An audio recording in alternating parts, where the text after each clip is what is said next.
السلام علیکم ورحمۃ اللہ وبرکاتہ۔ چینل جرنی تھرو دا قرآن میں آپ کا خیر مقدم ہے۔ آج 10ویں پارے کا خلاصہ پیش خدمت ہے۔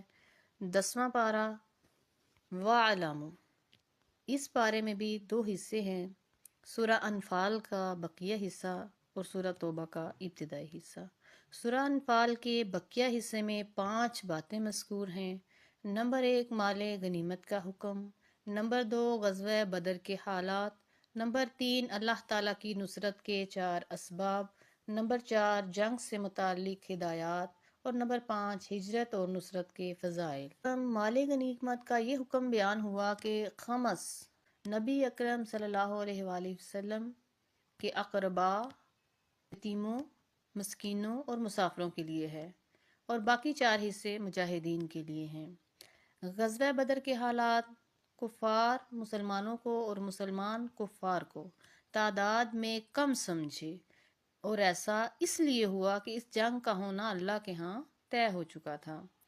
شیطان مشرکین کے سامنے ان کے اعمال کو مزین کر کے پیش کرتا رہا۔ دوسری طرف مسلمانوں کی مدد کے لیے آسمان سے فرشتے نازل ہوئے۔ قریش غزوہ بدر میں ذلیل و خوار ہو کر رہ گئے، اور اللہ تعالیٰ کی نصرت کے 4 اسباب یہاں بیان ہوئے ہیں۔ میدان جنگ میں ثابت قدمی، اللہ تعالیٰ کا ذکر کثرت سے کرنا، اختلاف اور لڑائی سے بچ کر رہنا، مقابلے میں ناموافق امور پر صبر کرنا۔ جنگ سے متعلق یہ ہدایات دی گئیں کہ دشمنوں سے مقابلے کے لیے مادی، عسکری اور روحانی تینوں اعتبار سے تیاری مکمل رکھیں۔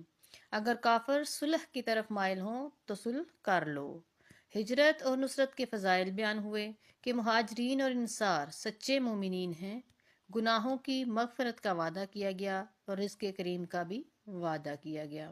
سورہ توبہ کا جو ابتدائی حصہ اس پارے میں ہے، اس میں 2 باتیں مذکور ہیں۔ نمبر 1 مشرکین اور اہل کتاب کے ساتھ جہاد، اور نمبر 2 مسلمانوں اور منافقین کے درمیان امتیاز۔ نمبر 1 مشرکین اور اہل کتاب کے ساتھ جہاد۔ مشرکین سے جو معاہدے ہوئے تھے ان سے برات کا اعلان ہوا۔ اس سورہ کا آغاز ہی براءۃ من اللہ، یعنی اللہ تعالیٰ بری الذمہ ہے ان سے جو مشرکین ہیں۔ مشرکین کو حج بیت اللہ سے منع کر دیا گیا۔ اہل کتاب کے ساتھ قتال کی اجازت دے دی گئی۔ مسلمانوں اور منافقوں کے درمیان امتیاز کرنے والی بنیادی چیز غزوہ تبوک بنی۔ رومیوں کے ساتھ مقابلہ جو وقت کی سپر پاور تھے، شدید گرمی اور فقر و فاقہ کے موقع پر ہوا، جب پھل بھی پک چکے تھے۔ مسلمان سوائے چند کے سب چلے گئے، جبکہ منافقین نے بہانے تراشنے شروع کر دیے، اور اس طرح پارے کے آخر تک منافقین کی مذمت کا بیان ہے۔ یہاں تک فرما دیا گیا کہ اے پیغمبر صلی اللہ علیہ وآلہ وسلم، آپ 70 بار بھی استغفار کریں تو بھی اللہ تعالیٰ ان کی مغفرت نہیں کرے گا، اور اگر ان میں سے کسی کا انتقال ہو جائے تو آپ ان کی نماز جنازہ نہ پڑھیے گا۔ پھر مسلمانوں کا بھی ذکر ہے جو کسی عذر کی وجہ سے اس غزوے میں نہ جا سکے۔ مزید یہ بتا دیا گیا کہ مشرکین نجس ہیں، اور اگر تمہیں اپنے رشتہ دار، مال، اولاد وغیرہ اللہ کے راستے میں جہاد سے زیادہ پسند ہیں تو پھر اللہ کے فیصلے کا انتظار کرو، اور اللہ فاسقوں کو ہدایت نہیں دیتا۔